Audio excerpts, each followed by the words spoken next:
이강민의 잡지사 6월호 9번째 페이지. 세계 도시의 숨은 맛을 알려주는 잡지사의 혓바닥. 숭실대 글로벌 통상학과 교수이자 도시인문학자 정희섭 작가님과 함께하겠습니다. 작가님 어서 오세요. 안녕하십니까. 도시인문학자 정희섭입니다. 아 반갑습니다. 안경테를 바꾸신 것 같은데. 네, 안경테를 그 분위기 전환용으로 좀 바꿔봤습니다. 아, 잘 어울리십니다. 예. 슬슬 여름 휴가철이 다가오는데 세계 도시 얘기 많이 해주시면 국내 여행 계획하는 분들을 위해서 혹시 국내 도시 중에는 추천하는 곳이 있으신가요? 저는 그 국내 도시 중에서는 강원도에 있는 도시를 좋아합니다. 강원도의 도시 중에서 그 강릉을 좋아하는데요. 아, 그러세요. 이 강릉에 가면 뭐 경포대도 있고요. 해수욕장. 예. 그리고 그 율곡 이 선생이 이렇게 잘하셨던 예, 그 예. 오죽헌도 그렇죠, 있고 그렇죠. 예. 신사임당 선생님이신가요? 신사임당 선생님의 신 선생님. 네, 그 숨결을 네네. 느낄 수가 있고 물론 5만 원짜리 지폐에도 계시지만 그렇죠. 그리고 뭐 초당 두부 같은 순두부. 진짜 맛집도 맛있어. 있고 예. 뭐 대관령도 근처에 있고 그렇죠.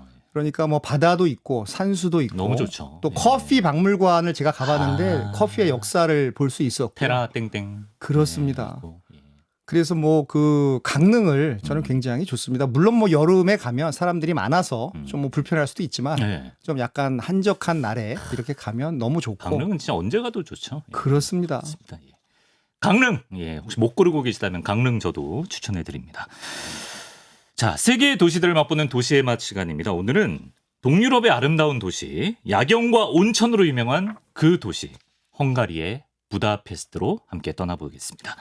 자, 그럼 일단 역사적으로 봤을 때 헝가리가 물론 동유럽 국가이긴 합니다만 동방민족이 세운 나라라고 알고 있는데 맞습니까? 맞습니다. 이 헝가리라고 하는 국명이요. 이 HUN, GARY인데 네. 이 HUN이 훈족의 그 훈입니다. 그리고 가리가 땅이라는 뜻인데요. 그러니까 훈족의 땅이다. 아. 이 훈족은 그 동방민족입니다. 이 만주벌판에서 시작을 해서 네. 계속 서진을 해서 그 지금의 판노니아 평원에 그 나라를 만들었는데요. 네. 그게 바로 그 헝가리입니다. 아. 그래서 이 훈족이 그 흉노족의 후예다. 뭐 이런 말도 있고요. 또 마자르족의 또 후예다. 뭐 이런 어떤 설이 그 분분합니다. 그러나 중요한 포인트는 뭐냐 그러면 네. 역시 동방민족이다. 아. 그 이 유럽 민족이 아니라 네. 슬라브족이나 뭐 켈트족이다. 이런 원래 유럽 민족이 아니라 네. 동방에서 가서 나라를 세웠다. 그래서 그 스스로를 그 헝가리라고 부르지는 않고요. 그 헝가리 그래요? 사람들은 그 마자르 오르사그라는 그 정식 국명을 사용합니다. 아, 국민들끼리는 그렇습니다. 마자르 오르사그가 이제 마자르족의 국가다. 마자르족의 땅이다. 네. 뭐 이런 그 뜻이 되니까요. 뭐 예. 대한민국도 외국에서는 코리아라고 부르지만 그렇죠. 우리 스스로는 대한민국이라고 부르는 것과 같은 그 이치입니다. 그런데 훈족의 후예라기보다는 마자르족의 후예라고 듣는 것을 더 좋아합니다. 아, 그래요. 왜냐 그러면 훈족이라고 하는 것은 약간 기독교를 받아들이기 전에 약간 야만적인 그런 상태의 종족을 의미하고 네. 그 헝가리 사람 스스로 그 마자르족은 기독교를 받아들인 이후의 종족이다. 이렇게 생각하는 면이 있어서 네, 네. 유럽에서 기독교를 받아들였다고 하는 것은 진정한 의미에서 유럽의 역사에 편입이 됐다. 네, 네. 이런 의미이기 때문에 스스로를 그 헝가리라고 부르지 않고 마자르 오르사그라고 그 부르는 것이죠. 예. 그럼 마자르족은 어쩌다 그 만주벌판 쪽에서 이렇게 유럽 복판까지 들어오게 된 건가요?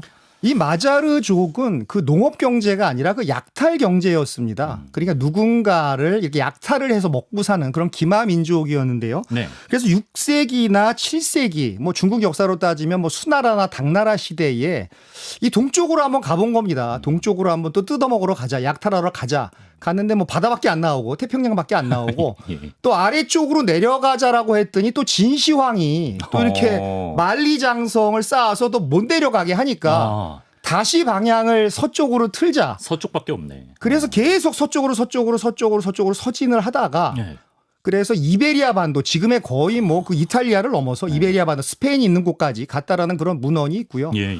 그래서 가면서 뭐 수많은 사람들을 사실 죽였죠. 죽이면서 네. 그래서 문헌에는 이런 말이 있다고 합니다. 신이시여 헝가리의 화살로부터 우리를 보호해 주소서. 이런 말이 문헌에 있습니다. 얼마나 그 기만민족들이 무시무시했습니다. 각 동네 국가를 가면서 활로 사람을 죽이고 하니까 이렇게 뭐 이렇게 묘사가 되는 것이죠.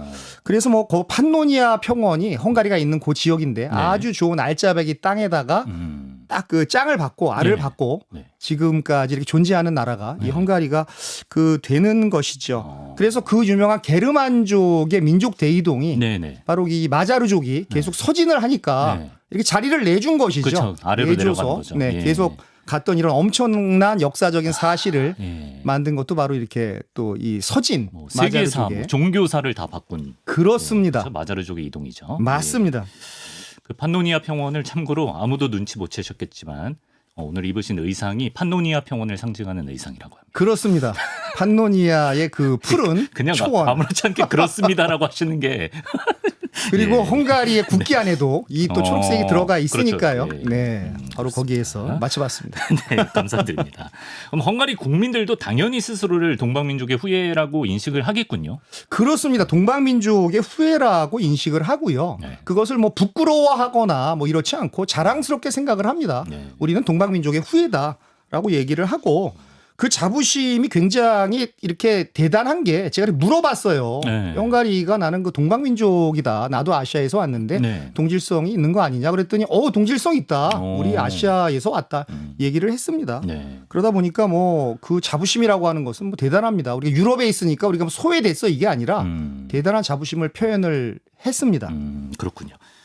실제로 전 뭐 헝가리 축구 선수들이나 이렇게 외모를 보면 이렇게 뭐 동양인처럼 생긴 사람들이 굉장히 많은 것 같더라고요. 네. 그런 면이 굉장히 강하고요. 네. 저도 여행할 때 이렇게 뭐 금발보다는 흑발을 많이 받고 예. 피부색도 물론 부다페스트 같은 경우에는 글로벌 시티이기 때문에 수많은 사람들이 관광을 와서 백인들도 많이 보이지만 약간 변두리로만 나가도 인종적으로 이 사람은 우리 동네 아저씨 같다. 뭐 이런 느낌도 들고요. 동네 아저씨까지는 아니지. 어디서 봤지? 아니. 동네 아저씨인데 코만 좀 크구나. 예. 물론 이렇게 DNA가 이 주변 국가의 슬라브족이라든가 여러 종족들하고 섞이면서 예. 좀 변형이 왔지만 그래도 이게 원형이 좀 남아 있구나. 엄청난 동질성, 네. 동일감을 저는 느꼈습니다. 네.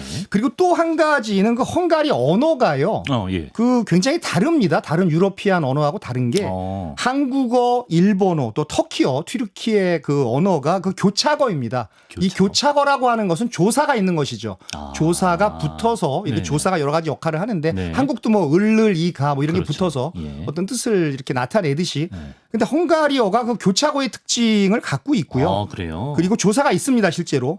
그리고 주어 다음에 동사가 나오는 게 아니고 목적어가 나오는 경우가 있습니다. 나는 너를 사랑한다. 그렇습니다. 이런 식으로? 그렇습니다.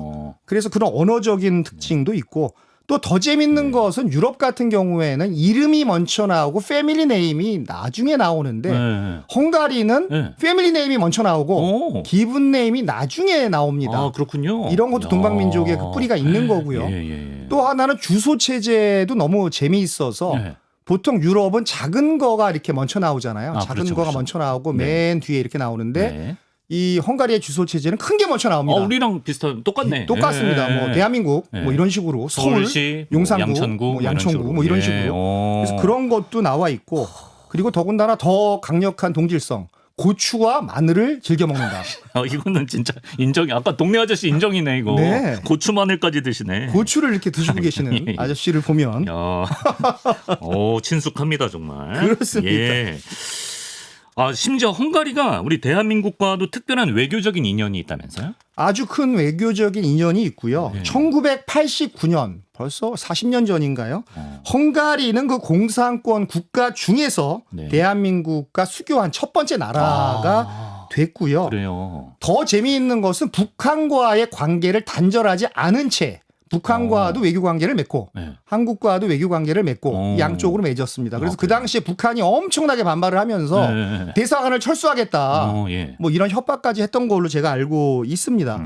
어떻게 보면은 그 냉전 시대에 냉전의 균열 속에서 어떻게 보면 엄청난 그 외교적인 전환점을 보여주는 그런 사건이라고 할 수가 있겠지요. 예, 네. 헝가리와의 수교가. 네.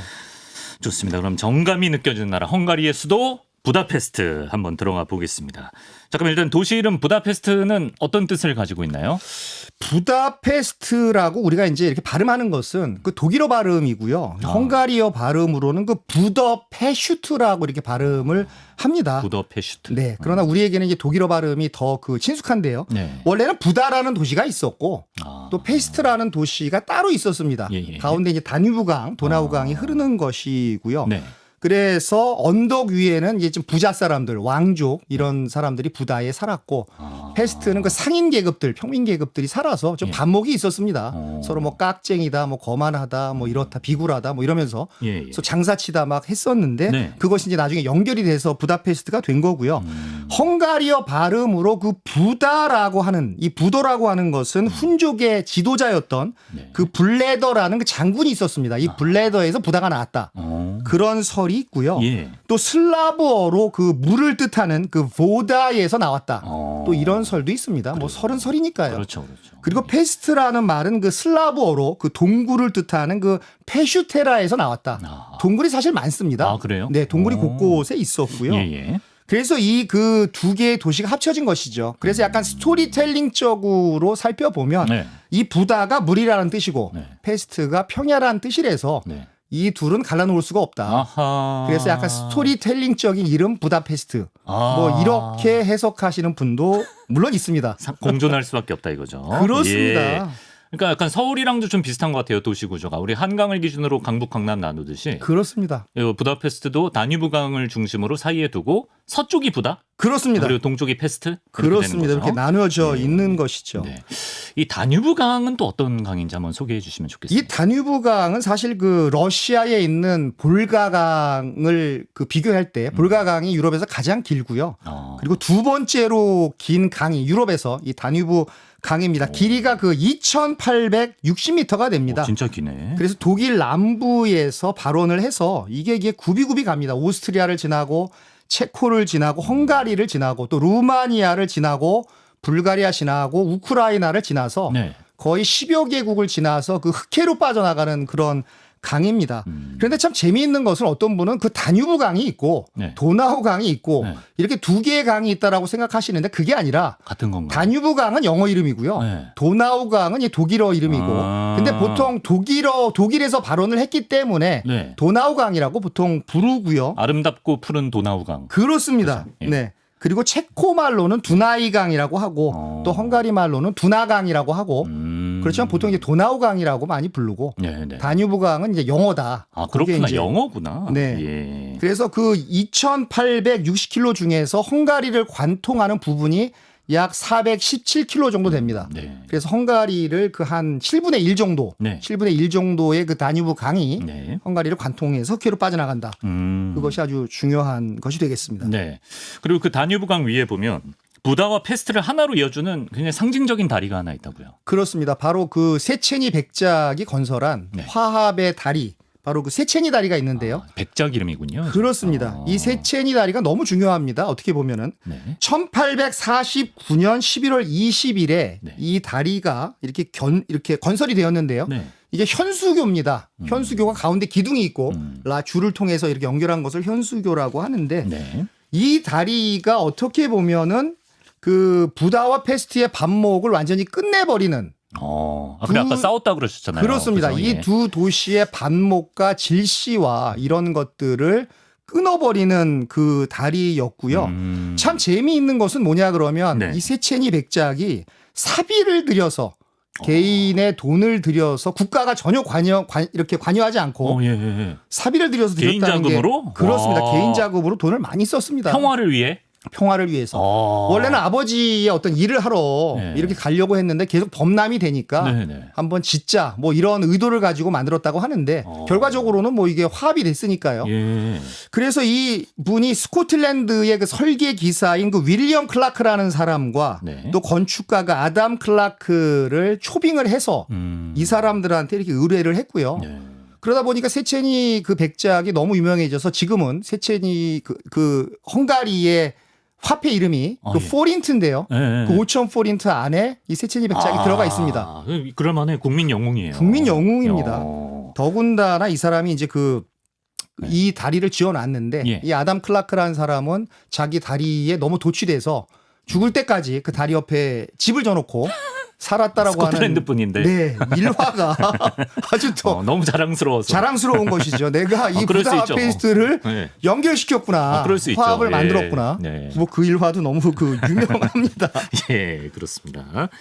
이제 헝가리를 보통 세계 3대 야경이라고 이제 뽑는 이유가 바로 이 세첸이 다리 때문이라고 하는데 이제 밤만 되면 이 세첸이 다리에 수천 개의 전등이 켜진다고 합니다.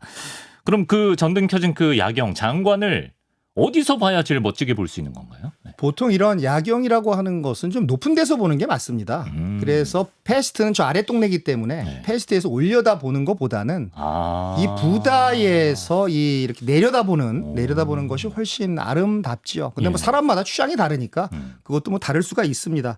그래서 보통 그 어부의 요새라고 하는 곳이 있습니다. 어부의 요새. 어부의 요새 근처에서 네. 이렇게 봅니다. 그 어부의 요새가 되게 몽환적인 아름다움을 오, 진짜 꽃갈 멋있네. 이렇게 꽃갈이 7개가 있는데 네. 7개의 그 꽃갈의 첨탑을 뭘 의미하냐 그러면 마자르 7부족.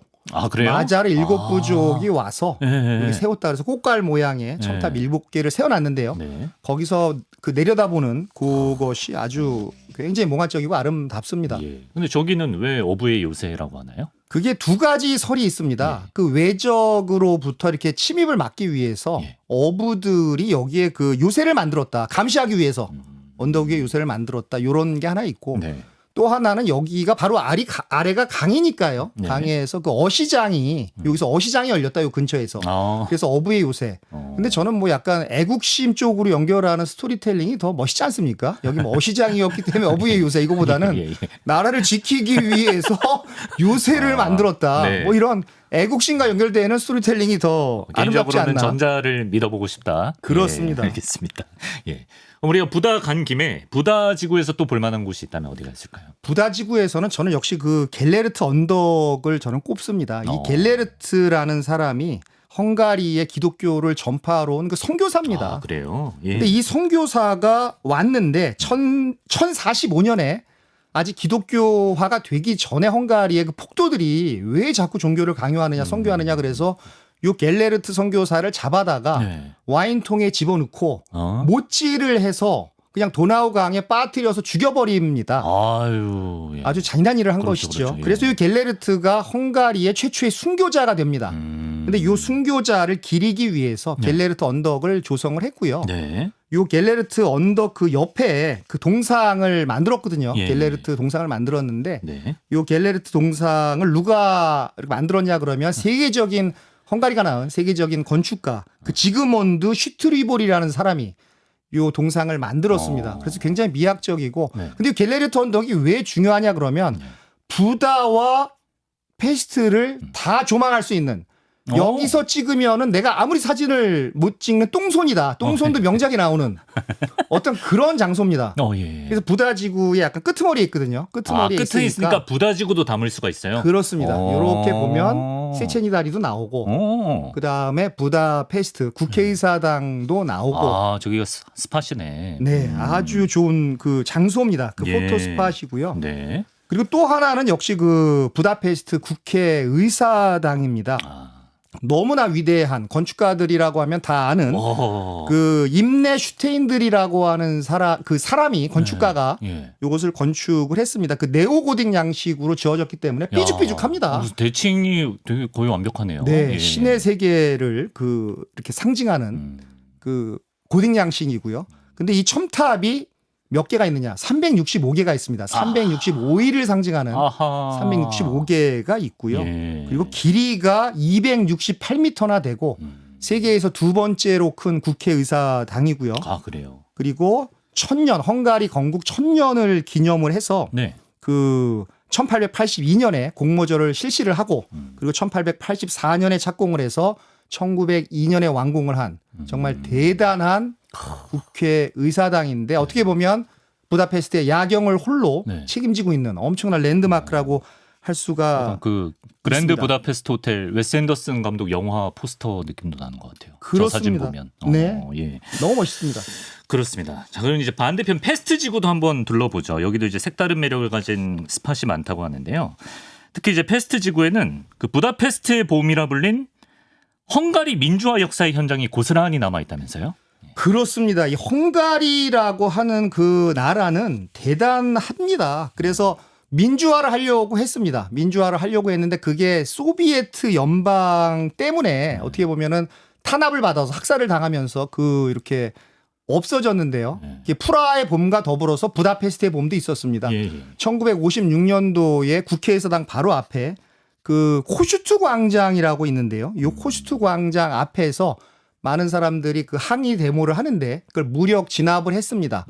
그래서 요 광장이 부다페스트 앞에 있는 요 광장이 어떤 부다페스트의 봄을 상징하는 굉장히 중요한 그 장소가 됐고요. 예. 우리나라의 시인 그 김춘수 시인의 그 부다페스트에서의 소녀의 죽음이라는 시가 있습니다. 그래요. 그렇습니다. 바로 그 시의 그 공간적 배경이 되는 곳이 바로 요 코슈트 광장이 되겠습니다. 예, 예. 그 헝가리 민주화의 상징이 되는 그런 장소가 또 국회의사당 앞에 있는 것이죠. 그렇군요. 또 소개해 주실 곳이 있다고요? 그리고 역시 성 이슈투반 성당을 빼놓을 수가 없습니다. 성 이 성 이슈투반 이슈투반 성당은 어떻게 보면 이슈투반 1세를 기리기 위해서 만든 그 대성당인데요. 네. 이 안에 바로 그 이슈투반 그 1세에 그 오른손이 있습니다. 에? 오른손. 그래서 막 전쟁을 하다 보니까 이런 것들이 파괴되고 하는데 네. 어떤 사람이 그 안으로 들어가 보니까 예. 다른 것은 다 부식이 돼서 없어졌는데 예. 이슈투반 1세의 오른손만이 남아있는 겁니다. 그래서 이건 이상하다. 이것은 뭔가 신의 계시다. 그래서 성스러운 오른손이라고 하면서 네. 이 오른손을 이 성당에다가 이렇게 전시를 해놨어요. 예. 근데 요것을 보려면 그냥 볼 수는 없고 네. 동전을 넣으면 이게 불이 켜집니다. 예. 한 뭐 1분 정도 켜지는데 네. 그래서 1분 동안 켜지면 그걸 보다가 또 불이 꺼집니다. 그리고 또 뒷사람에서 또 동전 넣으면 네. 다시 여기 불이 켜지고 그러니까 이 손을 보려면 성스러운 손을 보려면 이 동전을 넣어라. 예, 제가 예. 여행 다닐 때는 그랬는데 예, 예. 지금은 모르겠습니다. 어떻게 시스템이 바뀌었는지. 근데 그렇게 해놨습니다. 근데 그 성스러운 오른손이 바로 이 이슈투반 대성당에 예. 있는 곳이지요. 그렇군요. 그리고 또 하나 빼놓을 수 없는 것이 바로 그 헝가리 민속박물관이 있는 것이죠. 뭐 민족박물관이라고도 하고 네. 민속박물관이라고도 하는데 네. 그 마자르족의 역사를 다 담아놓은 그런 장소가 됐고요. 1872년도에 개관을 했는데 네. 이 건물이 원래 그 법무부 건물이었습니다. 근데 법무부 건물을 개조를 해서 지금은 그 박물관으로 만들었는데 특이하네. 요 박물관은 꼭 가보셔야 됩니다. 이게 헝가리에 갔으니까 예. 동방민족을 느끼기 위해서 예. 동방민족의 DNA를 느끼기 위해서 네. 저는 꼭 가보실 것을 추천하는 그런 박물관이 그 되겠습니다. 그리고 또 한 군데는 역시 먹는 것이죠. 그 카페 제르보가 있습니다. 카페 제르보. 카페 제르보. 예. 2014년도에 뭐 잠실 쪽에도 하나 개관한 걸로 알고 있는데 저는 뭐 우리나라 제르보는 못 가봤고요. 있나? 예. 카페 제르보가 그 최고의 상업거리, 그 바치거리 끝쪽에 있는데 네. 역사가 오래되다 보니까 특히 여기서 마카롱이 유명합니다. 마카롱. 마카롱하고 그 토카이 와인 그 세트로 파는데 그거를 먹기 위해서 언제나 긴 줄이 있고요. 세트 구성. 팔고. 예. 뭐 1858년에 개업을 했으니까 엄청난 그 유서 깊은 카페네요. 유서 깊은 카페입니다. 예. 아까 이제 그 패스트 지구 명소 소개해 주시면서 살짝 말 실수를 하셨나 보네. 부다지구라고 하셨던 모양입니다. 아, 그렇습니까? 예, 근데 네네. 패스트 지구죠? 네, 패스트 지구. 국회의사당은? 네, 국회의사당. 예, 국회의사당이. 국회의사당은 패스트 지구에 있습니다. 예, 그렇습니다. 요즘에 예. 치매가 왔나 봅니다. 왔다 갔다. 아니, 무슨 말씀이세요? 예. 예, 부다페스트를 보통은 이제 하루 이틀 머무는 경우가 많기 때문에 지금 말씀해 주신 스팟들 위주로 또 이제 둘러보시는 경우도 둘러보시는 것도 좋을 것 같습니다. 네. 그 다뉴브강에서 이제 관광객들이 보통 이제 유람선 타면서 야경을 본다거나 강 근처를 산책하는 경우가 많은데요. 특히 그 다뉴브강 강가를 따라서 걷다 보면 신발 모형들이 이렇게 늘어서 있는 공간이 있다고 하던데. 있습니다. 어떤 그게 그 곳인가요? 2차 세계 대전 당시에 그 유태인들을 그 헝가리 민병대들이 파시스트 민병대죠. 파시스트 민병대가 많이 학살을 합니다. 많이 이렇게 죽여버리니까요. 그래서 2005년도에 이것을 기억하고자 어떤 그 유대인들의 신발들 이런 것들을 이렇게 거기다 복원을 한 거죠. 네. 살해되기 직전에 또 네. 살해되면서 어떤 다뉴브 강으로 뛰어들고 했던 네. 그런 유대인들을 추모하기 위한 그런 조형물이 있습니다. 네. 거기에서도 이제 많은 분들이 가서 그 역사의 현장을 느끼시는 것이죠. 네, 우리 그 2019년에 이제 한국인 관광객들을 많이 태운 유람선이 다뉴브강에서 침몰하는 사고를 많이 기억하실 텐데 그때 저는 뭐 추모 영상에서 저 조형물도 많이 봤거든요. 그래서 만약에 들르신다면 함께 좀 추모하는 마음을 가져보시는 것도 좋을 것 같습니다. 그렇습니다. 자, 그런가 하면 그 헝가리 여행에서 또 빠질 수 없는 게 바로 온천이라고 합니다. 온천. 부다페스트 온천의 역사가 로마 시대까지 거슬러 올라갑니까?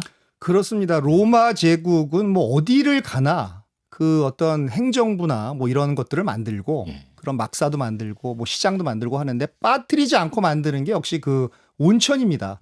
워낙 목욕을 좋아했던 민족이기 때문에. 네, 네. 그래서 온천이 있는 곳에서는 뭐 독일에도 있고 스페인에도 있고 그 로마 제국이 주둔했던 점령했던 모든 곳에서는 사실 그 온천이 있죠. 네. 근데 이 헝가리 같은 경우에는 그 판노니아 평원은 거의 뭐 꽂으면 온천입니다. 전국토의 3분의 2가 온천 개발 가능 지역입니다. 아, 그래요. 헝가리 예. 전역에 1000여 개의 그 온천이 있고 부다페스트에만 100여 개의 온천이 있으니까요. 그러니까 여기서는 뭐 이렇게 꽂기만 하면 뜨거운 물이 나오니까 아이, 꽂으면 콸콸콸이다. 콸콸콸입니다. 그래요? 예. 그러다 보니까 많고 나중에 오스만 터키, 오스만 투르크가 네. 또 할 때 그 사람들도 뭐 로마 사람 못지않게 또 이 목욕을 좋아하는 사람이니까 네. 이 튀르키예식으로도 만들고 뭐 여러 가지 방식으로 만드니까 곳곳에 사실은 있습니다. 곳곳에 네네. 그 온천이 있고 세체니 온천도 있고 겔레르트 온천도 세칭 있고 온천. 이 겔레르트 온천 같은 경우에는 뭐 너무 아름답고 건물도요.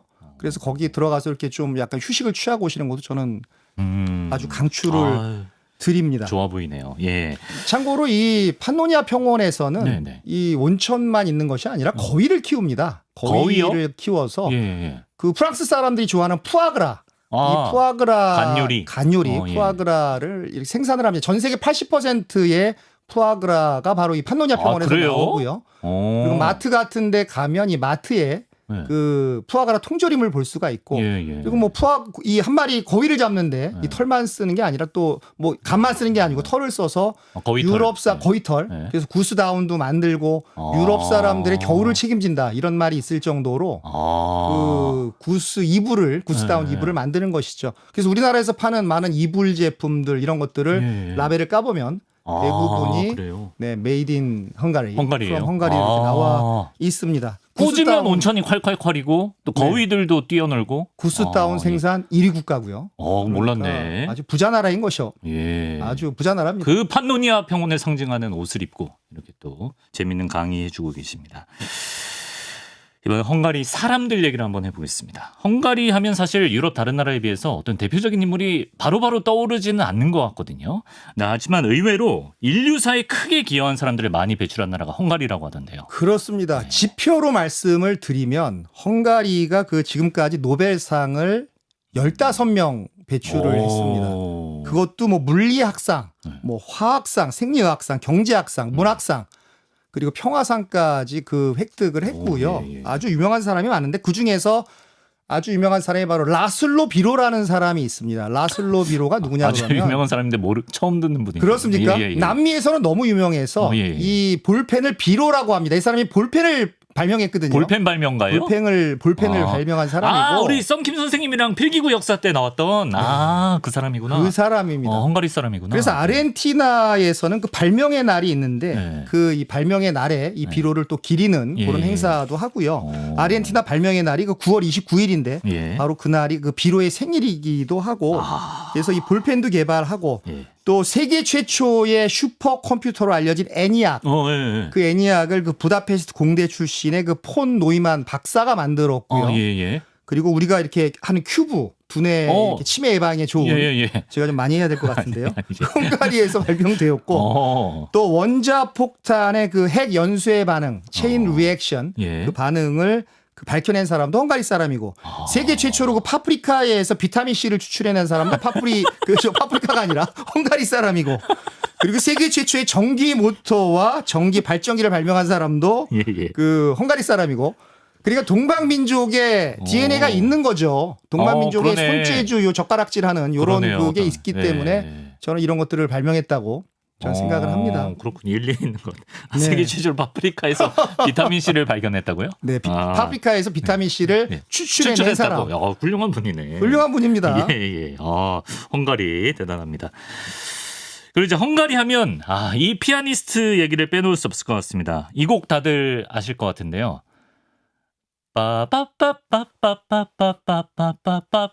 네. 살아있는 악기십니다. 이런 노래. 네. 다 이해가 됩니다. 그 이렇게 연주하셨는데. 저희가 저작권 이슈가 있어서 제 구강으로 이렇게 연주한다는 것을 네. 양해 부탁드립니다. 이 곡을 이제 클래식을 저처럼 잘 몰라도 이 곡 못 들어본 분 많이 안 계실 것 같은데. 이제 너무 유명하죠. 그 라 깜파넬라. 라 깜파넬라. 네, 라 깜파넬라고요. 누구 이게 곡이죠, 이게? 이탈리아 말로 그 작은 종이란 뜻인데 예. 원래는 그 니콜로 그 파가니니 바이올린으로 유명한 그 파가니니. 파가니니가 원곡을 만들었고 예. 그 피아노 곡으로 편곡한 사람이 바로 그 헝가리가 나간 세계적인 음악가 그 프란츠 리스트가 되는 것이죠. 그렇구나. 이 리스트가 피아노를 편곡을 했고요. 예. 그래서 이 19세기 피아노의 황제, 피아노의 왕이라고 불리는 그런 사람입니다. 그러다 보니까 뭐 이 음악은 뭐 광고에도 나오고 영화에도 나오고 맞아요. 뭐 드라마에도 나오고 하면서 너무 유명하고요. 네. 저는 뭐 음치라서 따라할 수는 없지만 너무너무 유명하고 네. 또 그 외에도 이 리스트라는 사람은 너무 유명해서 그 헝가리 광시곡도 작곡을 했고요. 광시곡이요? 네. 그리고 광시곡이 그 뭡니까? 광시곡이 약간 이렇게 이 서글픈 거죠. 약간 이렇게 막 서글픈데 광기로 품어내는 어떤 그런 그래요? 굉장히 웅장하면서도 슬프면서도 인간의 심금을 울리는 그런 헝가리 광시곡을 만들었고 네. 그리고 또 리스트가 살던 그 집이 지금은 그 박물관화가 돼서 그 부다페스트에 있습니다. 예. 그가 사용했던 악기도 있고요. 또 책도 있고 네. 또 악보 등이 전시돼 있으니까 여기도 시간 되시면 가보시면 좋고요. 네. 그리고 이제 헝가리를 대표하는 또 다른 곡이 한 곡 있는데 함께 연주를 들어보겠습니다. 바바바바바바라바 바바라바바라바바바바바바 뭐 요곡이죠. 빠빠빠바 바라바라바라 대단하십니다. 요곡 네. 저희 더보기란에 실제 연주 들으실 수 있는 링크를 걸어둘 테니까 이따 들어보시면 좋을 것 같고요. 요 곡이 헝가리랑 관련이 있나요? 그렇습니다. 헝가리의 어떤 집시들의 음악입니다. 집시들의 그 멜로디를 그 편곡을 한 것이고요. 유럽 사회에서 집시라고 하는 그런 그룹은 그런 집단은 언제나 천대와 멸시를 받았죠. 계속 방랑을 하니까요. 네. 그런데 이 소외된 집시들의 음악을 진짜 제도권 클래식 음악으로 이렇게 만든 그런 것이고요. 네. 그래서 헝가리 리스트의 헝가리 광시곡과 더불어서 네. 헝가리의 그 민속 음악을 그 예술 음악으로 승화시킨 아주 네. 대표적인 브람스의 그 헝가리 무곡. 그렇습니다. 그것이 되게 했습니다. 예. 대단한 유명한 노래죠. 그럼요. 예. 헝가리 하면 생각나는 영화도 있습니다. 뭐 떠오르시는 영화가 있으신가요? 대표적으로 이제 영화 글루미 선데이. OST로도 굉장히 유명한 영화인데 이 영화 굉장히 좋아하신다면서요. 이 글루미 선데이가 그 1999년도에 전 세계적으로 개봉을 했고요. 네. 우리나라에는 그 2000년에 개봉을 했는데 저는 2000년에 제가 봤습니다. 그리고 너무나 제가 감동을 받았고요. 그 영화의 미장센이 너무 좋아서 그 이후에도 한 10번 이상 본 것 같아요. 정말요? 근데 보게 된 이유가 바로 이제 그 주인공 그 일로나 역을 맡았던 그 여자 배우 그 에리카 그 마루잔인데요. 예, 너무 미장센 얘기 다 아름답고 하시고 영화를 본 이유는 결국 여배우가 매력적이었다. 너무 매력적이었습니다. 예, 맞아요. 세 남자가 동시에 이 여자를 사랑하는. 맞아. 그 중에 두 남자는 또 이 여자와 같이 동거하는. 맞아. 남자 둘과 여자 혼자 네. 동거하는데 이쪽을 사랑했다가 이쪽을 사랑했다. 그래, 근데 기억나요. 사랑하는 방식이 다르고 예. 그러면서도 그 나치 시대의 무시무시한 상황을 또 그렸고 그리고 맨 마지막에 그 이 에리카의 예. 그 아들이 나오는데 그 아들이 누구인가도 굉장히 이렇게 그 아주 궁금증을 자아냈죠. 맞네요. 사랑하는 남자의 예. 아들인가? 둘 중. 예. 아니면 성폭행을 당해서 이 나왔던 독일군 독일인 장교인 그 한스였나? 장교의 뭐. 한스죠. 네. 한스의 아들인가? 이걸 막 상상하는 어떤 그런 묘미도 있었고 예. 또 거기서 자전거 타고 이렇게 두 남녀가 가는 그 도나우강 강가를 가는 그런 모습도 그 너무 진짜 신나서 설명하신다. 좋았고요. 예. 그리고 거기에 유명한 그 헝가리 그 글루미 선데이 그 노래가 나오는데 그 유명한 헝가리의 그 피아니스트 네. 그 세레시 레주에라는 그 음악가가 만들었고요. 네. 근데 이 세레시 레주에가 1933년도에 발표한 곡을 기반으로 해서 이 스토리텔링이 된 것이 바로 이 글루미 선데이라는 영화입니다. 그럼 그 서사도 실화인 건가요? 실화라고 곡을 봐야죠. 듣고 스스로 목숨을 끊는 사람들이 많이 나와요. 많이 나왔습니다. 그때 언론에도 돼 있었고요. 그 예. 곡을 듣고 계속 자살했고 영화에도 자살하는 사람이 나오니까요. 그렇죠, 그렇죠. 그게 진짜 팩트고요. 그래서 이 영화는 저는 앞으로도 계속 볼 것 같아요. 뭐 10번 봤지만 또 보고 싶은. 예. 그래서 이 독일의 그 롤프 슈벨 감독이 그 헝가리와 합작을 해서 만들어진 제 브라이언 정의 어떻게 보면은 제 아무도 브라이언 정 이름 모르는 정의섭으로만 알고 있는데 갑자기 브라이언 정이라 그러시는. 예. 저의 그 어떤 예, 예. 톱10 영화 안에 들어가는 그런 예. 그 영화가 되겠습니다. 그렇습니다. 썬킴 김선영이 썬킴이듯 정의섭은 브라이언 정인 겁니다. 그렇습니다. 예. 아, 요거는 제가 잘 몰랐던 사실인데요. 헝가리가 수구 강국이라고 합니다. 수구. 그 물에서 하는 이 핸드볼 같은 거. 수구가 거의 국민 스포츠급이고 올림픽에서 금메달도 많이 땄다고요. 올림픽에서 지금까지 수구에서 금메달 9개를 땄습니다. 오. 9개를 땄고요. 네. 수구가 어떻게 보면은 금메달을 많이 따다 보니까 네네. 축구도 잘하지만 네. 수구에 더 이렇게 그 자부심을 갖고 있었고요. 네. 그리고 어떻게 수구 보면 되게 체력 소모가 많잖아요. 아, 그럴 것 수영으로 막 같아요. 다니니까. 네. 그래서 팀워크가 너무 중요합니다. 네. 그래서 이 팀워크가 아주 그 요구되는 경기 역시 동방민족들은 역시 기마민족들은 네, 네. 팀워크가 중요하다. 여기서도 그 기마민족의 DNA를 저는 찾아봤습니다. 기승전 동방민족 DNA. 예. 헝가리 음식에도 동방민족의 DNA가 있나요? 당연히 있습니다. 입에 맞으셨나요? 입에 저는 너무 예. 맞았고요. 네네네. 그 여기가 고추를 먹는 나라다 보니까 네. 이 콜바스라고 하는 헝가리식 소시지가 있는데 네. 이 안에 그 고추를 넣습니다. 그게 독일 소시지를 먹으면 2개 이상 먹으면 느끼해서 못 먹는데 아, 그런 것 좀 있죠. 콜바스는 이 매콤한 맛이 들어가다 보니까 굉장히 그 한국 맛에 맞았고요. 뭐 3개, 4개를 먹어도 기분이 좋았고 예. 이 고추를 먹는다라는 것 자체가 굉장히 큰 위안이었습니다. 어. 아, 이 마늘과 고추를 먹는 게 너무 위안이었고 예. 또 그 민물고기, 민물 매운탕이죠. 민물고기인 그 잉어로 만든 매운탕 그 할라질레라고 하는데 예. 할라질레 그 매콤한 매운탕도 아, 있었고 진짜 고추를 또 넣어서? 고추를 넣습니다. 진짜 색깔이 매운탕이네. 빨갛습니다. 예. 네. 한국 사람들이 해장하기 진짜 한국이네, 너무 한국. 좋고요. 예. 그리고 너무 유명한 세계 음식이 된 바로 그 굴라시. 굴라시. 주펜, 굴라시 아, 숲이 있습니다. 예. 굴라시가 그 목동이라는 뜻인데요. 목동이 그 만들어 먹었던 그런 수프인데 여러 가지 고기가 들어갑니다. 네. 거의 뭐 한국의 육개장하고 싱크로율이 99%에 따르는 그런 음식인데 네. 요것도 그 맥주 많이 마신 그 다음 날 먹으면 너무 좋았고 네. 어떻게 보면 헝가리 음식의 그 대명사라고 해도 과언이 아닌 아. 그런 음식입니다. 예.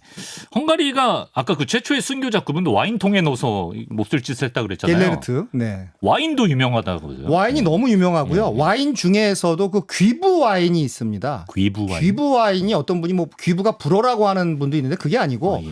귀자가 그 귀할 귀자에다가 예, 예. 그 부자가 부패할 때 그 부자입니다.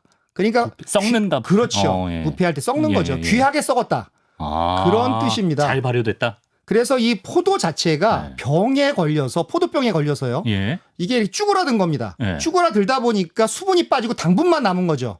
그 당분만 남은 거를 가지고 와인을 만든 겁니다. 아. 그래서 이 그 바로 이 귀부 귀부. 와인의 나라라고 근데 이걸 헝가리를 프랑스어라고 하는 사람이 있다고요? 네. 예. 누가 봐도 한자인데. 예. 그러니까 귀부를 어떤 뭐 귀부 귀네스 이런 예. 식으로. 예. 그래서 이 토카이 지방에서 네. 토카이 지방에서 요게 나옵니다. 그래서 그 토카이 그 아수라고 하는 그 와인이 너무 유명하고 네. 그래서 마카롱이랑 같이 이렇게 먹어도 마셔도 좋고 네. 다른 음식하고도 이렇게 어울리고요. 심지어는 그 프랑스의 왕 루이 14세가 이 토카이 와인을 아주 애용했다라고 합니다. 그래서 이 루이 14세가 이게 왕들의 와인이다. 아. 또 와인의 왕이다. 와인의 왕이다. 이런 아. 표현을 썼다고 합니다. 아, 궁금하군요. 예. 자, 이제 마칠 때가 됐는데요. 부다페스트를 이런 분들이 꼭 방문했으면 좋겠다. 어떤 분들에게 추천하시겠습니까? 저는 참 부다라고 하는 것은 뭐 물이란 뜻도 있고 네. 또 페스트는 또 이제 그 평야란 뜻도 있지 않습니까? 서로 보완해 주는 그런 뭐 것이겠죠. 예.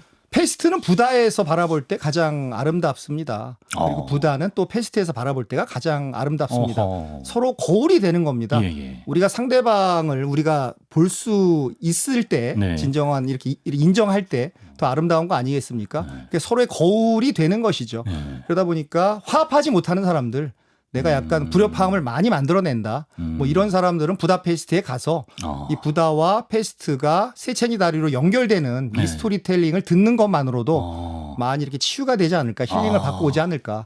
그래서 저는 약간 독불장군식의 사람들, 또 화합하지 못하는 사람들은 부다페스트에 가서 예. 이 스토리텔링을 느껴봐라. 아니 그 싸운 두 명이 함께 가서 네. 서로 반성하면서 세체니에서 만나고 미안하다. 내가 잘못했다. 그런 말. 그렇구나. 스스로를 조금 가라앉히고 네. 돌아볼 수 있는 장소. 그래서 하나 더하기 하나가 아니라 예. 그 하나 더하기 열에 어떻게 보면은 그 어떤 승수 효과를 이렇게 만들어내는 예. 그런 도시라고 하나 생각합니다. 더하기 하나가 아니라 하나 더하기 열이라고요? 그렇죠. 그리고 하나 더하기 하나가 열이 되는. 그러니까 그렇죠. 단순히 부다로 존재할 때는 1이고 예. 그리고 네. 패스로 존재할 때 1인데 이 두 개가 합쳐졌더니 100이 되더라. 2가 아니라 100이 되더라. 2가 아니라 그 예. 어떤 네. 뭐 그런 것을 네. 느껴볼 수 있는 도시도 역시 저는 부다페스트라고 생각을 합니다. 시너지 이펙트의 어떤 본질 그런 것들을 느껴보고 싶으신 분들은 예. 바로 부다페스트로 가라. 부다페스트로. 명언 제조기. 지난번에 나는 머물지 않는다. 저는 전진합니다. 이거 저희 좌우명 수준이에요. 브라이언 정의 오늘의 한마디였습니다. 오늘도 이제 헝가리어 인사말로 좀 작별을 하면 좋을 것 같은데요. 몇 개 간단한 인사말을 알려주시면. 네. 헝가리 말 중에서 저는 가장 많이 들었던 말이 네. 그 교산교산이라는 말입니다. 교산교산. 이 우리말로 하면은 그 빨리빨리라는 그런 뜻인데요. 동방민족의 DNA다. 역시 있습니다. 역시 여기에서도 있고요. 진짜 빨리빨리를 입에 달고 살아요? 그렇습니다. 교산교산이 오. 이렇게 종종 들려오고요. 예. 근데 다른 유럽에서는 이렇게 느리게 움직이잖아요. 맞아요. 그러니까 뭐 일찍 문 닫고 뭐 우리는 좀 레스토랑도 문 답답하죠. 닫고 예. 답답한데 예. 유럽 사람들의 눈으로 보면 헝가리 사람들이 실질적으로 일을 빨리 한다고 합니다. 그래서 그렇습니까? 많은 제조 회사들이 들어가서 일을 하는 거고요. 예. 한국 사람의 눈으로 보면 헝가리 사람이나 뭐 유럽 사람이 비슷한데 예. 유럽 사람의 눈으로 보면 이렇게 헝가리 사람들이 빨리 움직이는구나 이런 걸 네. 느낄 수 있다고 합니다. 그러다 보니까 곳곳에서 한국 사람들이 빨리 해 이렇게 말하는 것과 마찬가지로 교산. 교산. 네. 근데 헝가리 사람한테 한국 사람이 이렇게 교산 하잖아요. 네. 입이 쭉 찢어지면서 되게 좋아합니다. 그런 말은 어디서 배워서 왔니? 뭐 이런 거 그렇지. 느끼고요. 예. 그리고 헝가리 말이 너무 어려운데요. 발음이 어려운데 아침 인사가 그 요 레켈트 카바녹 어렵다. 어렵습니다. 그 점심 인사가 요 너포 카바녹. 요 너포트 네, 카바노. 저녁 인사가 요 에스유티트 카바녹. 이렇게 발음을 하고요. 네. 어렵습니다. 감사합니다가 그 꾀쇠넴 그렇습니다. 꾀쇠넴. 꾀쇠넴. 네, 꾀쇠넴이라고 발음을 하고 예. 천만에요가 그 시베센 시베센. 요렇게 발음을 하고 예. 또 미안합니다를 그 보차넛. 보차넛. 네, 보차넛. 예. 요렇게 그 발음을 하고 네. 또 아니오가 넴이고요. 네. 또 예스가 이겐 그렇습니다. 그러니까 다른 유럽 언어하고 네. 이렇게 연관성을 찾을래야 찾을 수 예스가 없는. 네미여야 될 것 같은데 아니오가 네미네요. 네, 아니오가 네미고요. 네. 그리고 헤어질 때 그 친한 친구끼리 쓰는 그 이렇게 또 보자 뭐 이런 인사말이 바로 네. 그 비슬랏 그렇습니다. 비슬랏. 비슬랏. 비슬랏이라고 합니다. 예, 그럼 요거를 오늘 이제 작별 인사로 하면 되겠네요. 비슬랏. 네. 자, 좋습니다. 여기까지 도시의 맛 오늘은 헝가리의 부다페스트로 떠나봤고요. 정인섭 작가님은 다음 주에 다시 만나 뵙겠습니다. 정인섭 작가님, 비슬랏. 비슬랏.